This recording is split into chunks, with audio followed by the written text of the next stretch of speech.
রাজরাজেশ্বরী রানী ভবানী ধারাবাহিকের আজকের পর্ব। ধারাবাহিকের শুরুতেই আমরা দেখতে পাই দেবীপ্রসাদের বাবা রঘুরাজ আজকে বলছে তার ছেলেকে যেন বনবাসে না পাঠানো হয়। সে একা একা কি করবে, কোথায় যাবে? রঘুরাজ বলে তোমার ছেলে ছোট নয় যে এই সব কথা ভাবতে হবে, তার এই কাজগুলো করার আগেই সবকিছু ভাবা উচিত ছিল। অন্যদিকে পুটি সিদ্ধান্ত নেয় তার যখন এখানে কোনো মূল্য নেই, সে চিরদিনের জন্য চলে যাবে, তাকে আর কেউ খুঁজে পাবে না। এরপর সিন ঘুরিয়ে আবার আমাদের রাজপ্রাসাদের দৃশ্য দেখানো হয়। দেবীপ্রসাদের মা বলে আপনি সামান্য একজন প্রহরীর কথার উপরে নির্ভর করে আমার ছেলেকে বনবাসে পাঠাবেন না রঘুরাজ।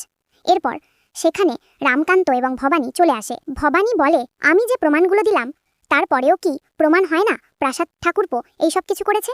এসব কথা শুনে পিসি ঠাকুমা বলে তোমার কথা পুরো কাকতালীয়, যুক্তিহীন। এসব শুনে ভবানী বলে সে আবারও প্রমাণ করে দেবে দেবীপ্রসাদ অপরাধী। এরপর রামকান্ত বলে এবার যা বলার আমি বলবো। তখন রামকান্ত রঘুরাজকে বলে দেবীপ্রসাদ এবং আমার মধ্যে ঝামেলা সৃষ্টি হয়েছিল নাটোরের সেই তরবারি যুদ্ধে, সেখানে আমি জিতেছিলাম আর দেবীপ্রসাদ হেরে গিয়েছিল।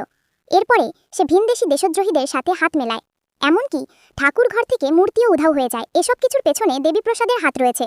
শুধু তাই নয়, দেবীপ্রসাদ ভূমকেও টেনে নিয়ে গিয়েছিল। এসব কথা শুনে রঘুরাজ দেবীপ্রসাদের বাবাকে বলে এর পরেও কি তুমি তোমার ছেলের দোষ দেখতে পাবে না? দেবীপ্রসাদ বলে এগুলো সব যুক্তিহীন, সে এসব কিছুই করেনি। এরপর ভবানী মুখ খোলে এবং সে সকলের সামনে বলে পুটি দিদির তাঁবুর সামনে সে দেবীপ্রসাদ এবং ভীমকে দেখেছে। এসব শুনে দেবীপ্রসাদ বলে আমি আগেই বলেছি আমি কার সাথে বন্ধুত্ব রাখবো না রাখবো সেটা আমার ব্যাপার। একথা শুনে রঘুরাজ রেগে যায় এবং বলে তুমি দেশদ্রোহীদের সাথে বন্ধুত্ব রাখতে পারো না, যে দেশের ক্ষতি করতে পারে সে এই প্রাসাদেরও ক্ষতি চাইতে পারে। এরপর ভবানী আরও বলে সে দেবীপ্রসাদের জুতোর নিচে শ্মশানের মাটি কাদা দেখেছে।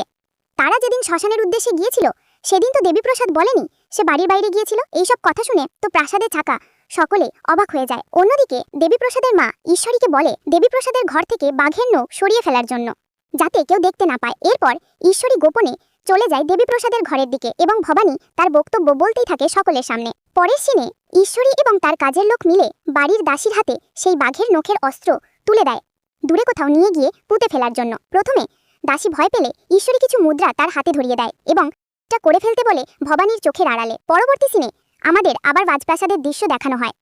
ভবানীর শাশুড়ি ভবানীকে বলে তুমি তো মা ভবানীকে প্রণাম করতে যাবে বলেছিলে, তুমি যাও, এখানে বড়রা আছে, সব সামলে নেবে। এরপর দেবীপ্রসাদ বলে সে নির্দোষ, ফটিকের লাশের সামনে তার মতিহার পাওয়া গিয়েছে, এটার ব্যাপারে সে জানে না, ফটিককে তো বাঘে আঁচড় মেরেছে। এসব কথা বলার পর দেবীপ্রসাদ মনে মনে তার বাবার উদ্দেশ্য করে বলে আপনি মাথা নিচু করে থাকবেন না, কিছু বলুন, আপনার বুদ্ধিতে তো এসব হয়েছে। এরপর দেবীপ্রসাদের বাবা রঘুরাজকে বলে বাঘের আঁচড়ে তো ফটিকের মৃত্যু হয়েছে। পরের সিনে আমরা দেখতে পাই দাসী হীরা ঈশ্বরীর কথা মতো সেই বাঘের নখের অস্ত্র লুকিয়ে ফেলার জন্য যাচ্ছিল। ঠিক সেই সময় পেছন থেকে আরেক দাসী তাকে ডাকে এবং বলে তুই ছোট যুবরাজের ঘর থেকে কি নিয়ে বের হচ্ছিলি? হীরা প্রথমে ঘাবড়ে যায় এবং সে কিছুই বলতে যায় না। তখন সেই দাসী তাকে ভয় দেখায় সে যদি সত্যি কথা না বলে তাহলে সে রানীমাকে বলে দেবে। এরপর সেই দাসী হীরার আঁচলের তল থেকে বাঘের নখ পায় এবং হীরাকে জিজ্ঞাসা করে এটা কি, কিন্তু হীরা কিছু না বলেই সেখান থেকে পালিয়ে যায়। শেষ সিনে সেই দাসী ভবানীকে সেই বাঘের নখটা দিয়ে দেয় এবং বলে হীরা ছোট যুবরাজের ঘর থেকে এটা পেয়েছে। এরপর ভবানী সেই অস্ত্রটা ভালোভাবে দেখতে থাকে। তো বন্ধুরা, এই ছিল আজকের আপডেট। পরবর্তী আপডেট পেতে আমাদের চ্যানেল এখনই সাবস্ক্রাইব করুন। ধন্যবাদ।